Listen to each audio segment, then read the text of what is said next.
Meu nome é Talismã Carreira, sou ator do espetáculo Quatro Frades e Dois Bebês, em cartaz no Teatro Metrô Tatuapé. Também estou na TV Relacionamento.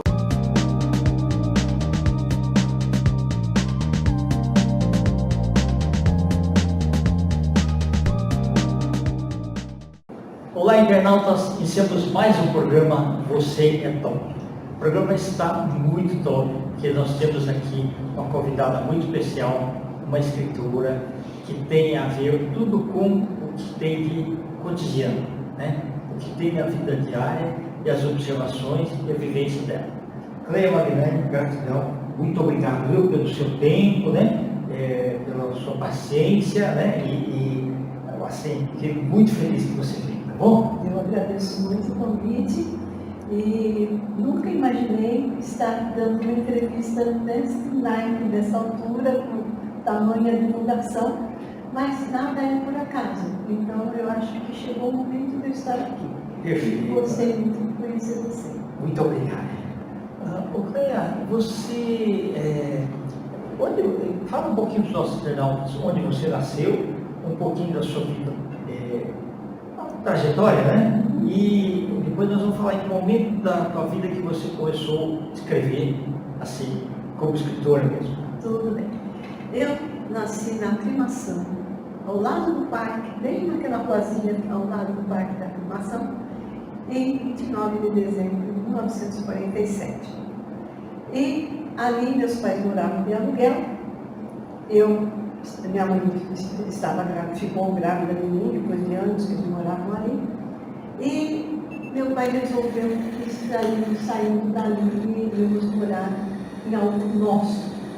E ele conseguiu, através de um amigo que era corretor, e tinha conhecimento como um proprietário de muitas terras, num lugar chamado Vila, ninguém sabia do que. Era perto da minha chega e acabava a estrada, ia dar no mato do governo, não tinha nada. Então, essa pessoa que possuía essas terras tinha uma casa de calçados na Praça Carlos Bernardo. E ele tinha os funcionários que vinham do Santo Amaro, vinham do ABC e chegavam atrasados para trabalhar. E ele teve uma boa ideia. Ele disse: eu tinha uma praça grande ali na entrada do bairro. Ele construiu uma casa de 2 dormitórios, sala, cozinha, banheiro, bem arrumadinha de alvenaria, com um terreno de 10 por 20. E deixou um terreno de 10 por 20 ao lado vazio. Então era uma casa, um terreno, uma casa, um terreno, uma casa, um terreno, até o fim da praça. Tinha umas 12 ou 15 casas. A ideia dele era chamar os empregados para virem morar ali. E ele, de manhã, traria um ônibus, levaria todo mundo para trabalhar, para não chegar atrasado. E de tarde traria de volta. As pessoas moravam em bairros que já tinham luz na rua, já tinha água encanada, infraestrutura. Quando chegaram ali e viram o quê? Não tem asfalto, não tem ônibus, não tem nada, não tem luz na rua. Não, é poço. Não queremos. Então essa pessoa deu para esse corretor, que era amigo do meu pai, vender. E o meu pai adorava comprar terra. Quer dizer, terra é sempre terra. E ele comprou a casa com o terreno. Então nós tínhamos 800 metros quadrados, com 400 de casa e 400 de quintal, né? E ele deu entrada para a casa ao lado, que era para o meu avô, com a minha avó e meu tio. E o outro tio deu para cá também, comprou o terreno e construiu a casa. Outro tio comprou a casa e construiu o terreno. Então foi assim, a minha família amanhã veio morar na praça. A praça recebeu o nome de Praça André Nunes, que era o nome do ex-proprietário do terreno. Acontece que ali não tinha condução para vir. E não tinha nome. Que nome que nós vamos dar aqui? Vila o quê? Como a casa do sapato de calçados desse primeiro dono se chamava Casa dos 40, porque ela vendia calçados por 40 réis. O símbolo da casa era um pato que era pintado do lado de fora, fazendo quá, quá, era o símbolo. Então a vila ficou chamada Vila dos 40. Ok. Ou Vila Quá, por causa do pato. Que muita gente que mora ali não sabe disso. Porque diz, mas por que Quá? Você viu 40, Quá? Por causa do pato. E eu lembro de ter visto esse pato. Alguma vez que meus pais me levaram para a cidade, eu vi esse pato, por isso que eu sei que ele estava escrito Papá. Então, ficou com esse nome até 1960, mais ou menos, quando os padres mercedários ganharam, aliás, um terreno grande que tinha do outro lado da praça e montaram a igreja de Nossa Senhora das Mercês. Então o bairro passou a se chamar Vila Nossa Senhora das Mercês. E já tinha ônibus. Mas para estar escrito no ônibus Vila Nossa Senhora das Mercês era muito grande. Então o pessoal começou a escrever Vila Mercês, Vila das Mercês, VL Mercês. E quem não sabia da história do circunflexo no E, começou a chamar ali de Vila das Mercês. E até hoje todo mundo conhece lá por Vila das Mercês. Mercês não existe, existem Mercês, que significa favores, concessões. E a Nossa Senhora dos favores, a Nossa Senhora que fazia o bem. E foi lá que eu me criei. Agora, eu sou filha única, vivi ali no bairro, na minha casa, das primas do lado, depois as primas foram mudando, meus tios também foram se mudando, ficamos só nós ali na praça, eu e minha mãe e meu pai. Acontece que o meu pai faleceu, eu tinha 18 anos. E eu fiquei ali com a minha mãe até 1972. Meu pai morreu em 1966. Em 72, uma menina vizinha participava de um grupo de teatro amador da igreja de Nossa Senhora das Mercês. E num dia que eu vinha vir no colégio com ela encontrou o diretor do grupinho e falou, hoje tem ensaio. Falou, você não quer trabalhar no teatrinho também? Eu falei, imagina, teatro, que é isso? A minha família era muito humilde, a minha avó italiana, naquelas que não podia nem usar esmalte, nem nada, era saia 2 metros para baixo do joelho.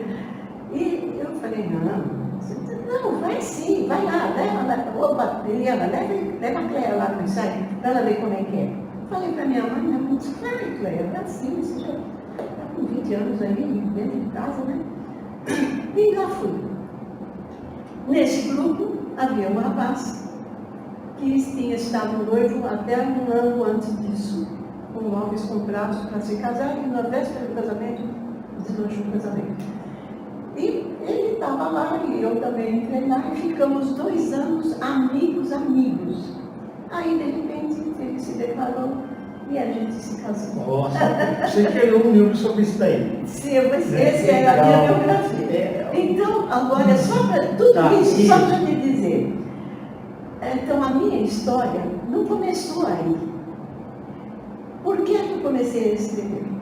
Porque eu me casei em 1972 e em 1995 o meu marido era uma pessoa assim, muito reservada, muito fechada, e ele começou a ficar muito alegre, simpático, gostando das pessoas.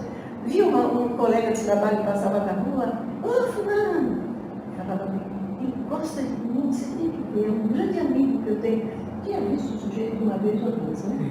E eu fiquei feliz, porque ele ficou assim amável.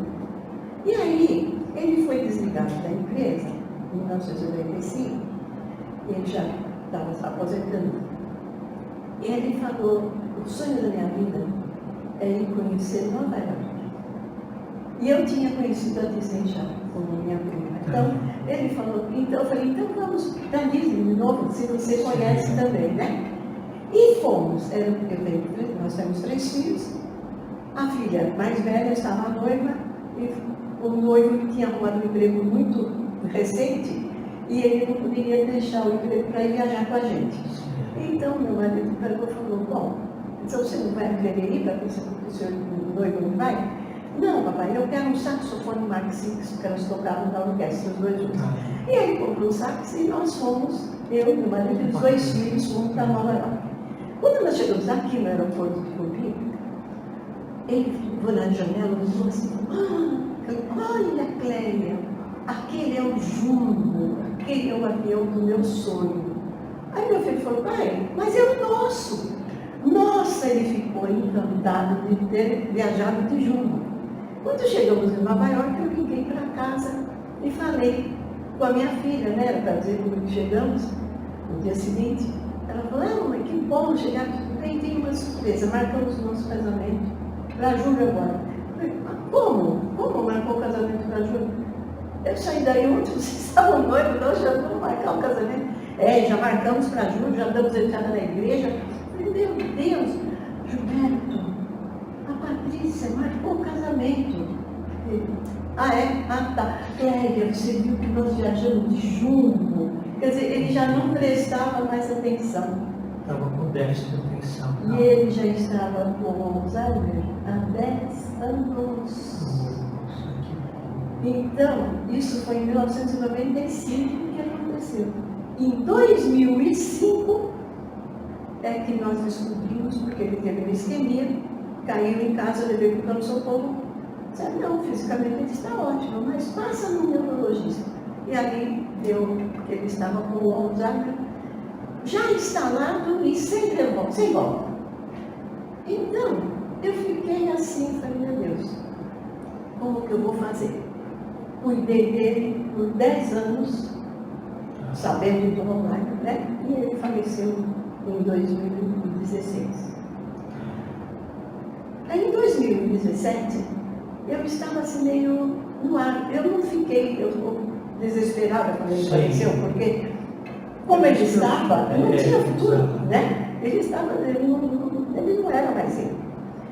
Então, eu comecei a observar mais, eu ficava mais em casa, observando as coisas, e do outro lado da rua, tinha um caso de uma senhora que tinha uma filha, as duas sozinhas, o marido já tinha morrido, e se davam tão bem aquela filha com aquela mãe.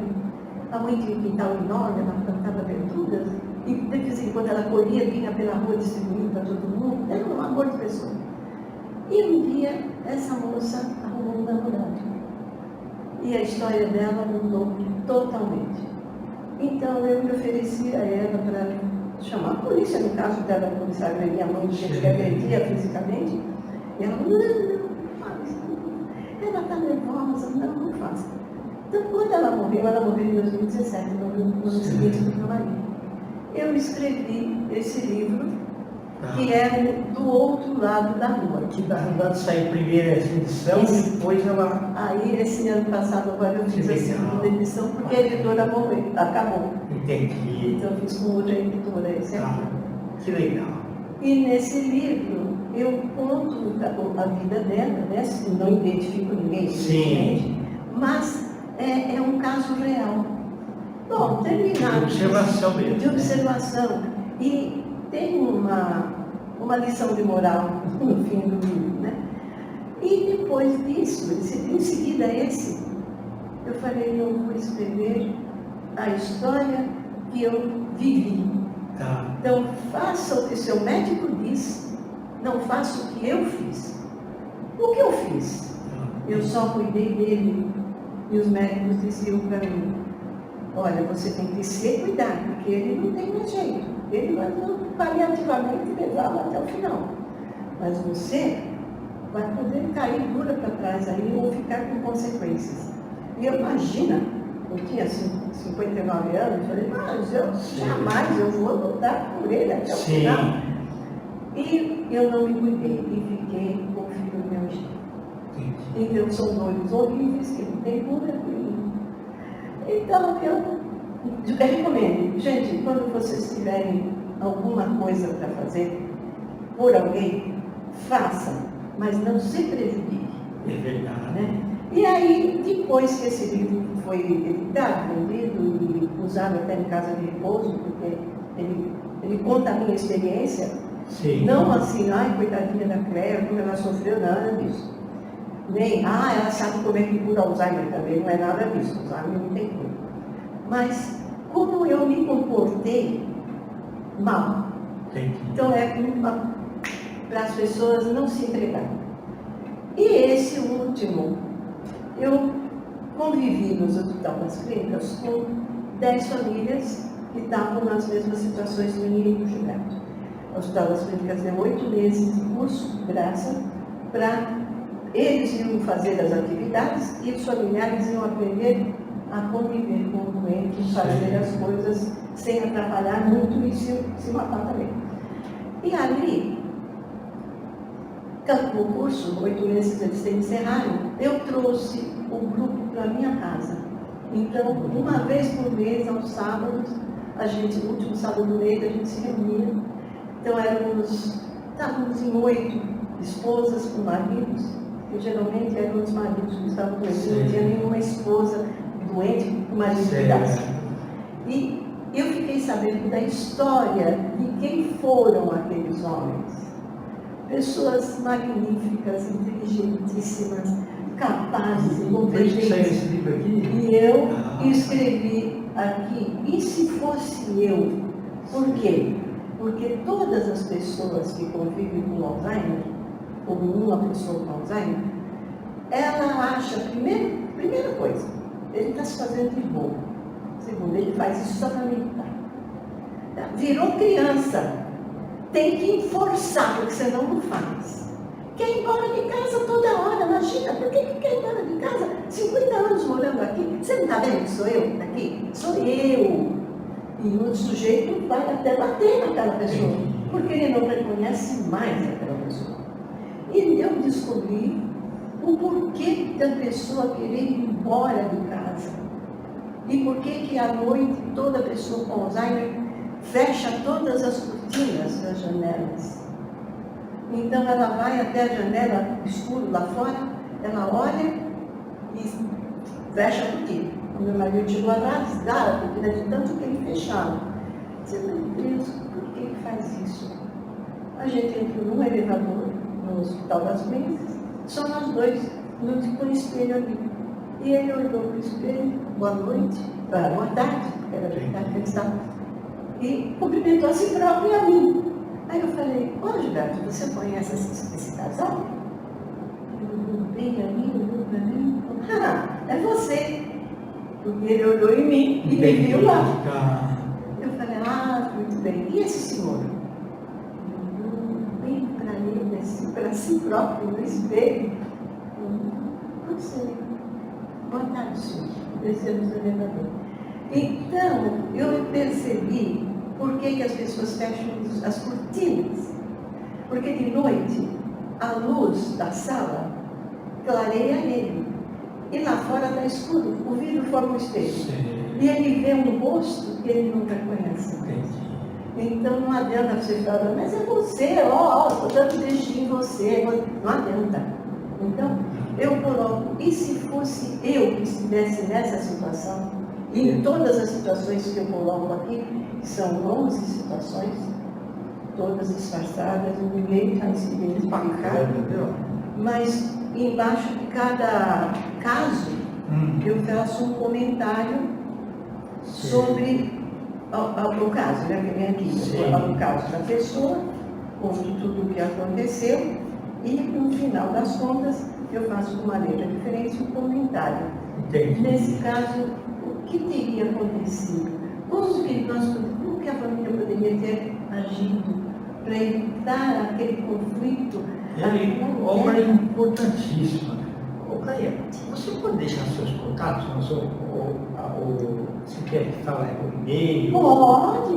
Telefone, o que você quer falar, nós vamos escrever aqui também. Tudo bem. Então pode falar. Tá bom. O meu contato, eu tenho o WhatsApp, cleamagna@yahoo.com.br, que é o meu e-mail, né? O meu telefone é o celular 11 9 8657 6437. E Agora, por causa de você, eu abri O Instagram. o Instagram, mas eu nem Não, nós sei vamos lidar com escrever ele. aqui. Muito obrigado. Eu que agradeço, Gratidãomente. Volte outras vezes, tá? se Deus quiser. Internautas, os agradecimentos estão a essa fantástica escritora, que tem uma vivência e uma visão, né, que consegue pegar as ideias e transformar em livro. Né? Uma escritora sensacional, a Cleia Magnani. Nós finalizamos mais um Você é Top. Um grande abraço e até a próxima.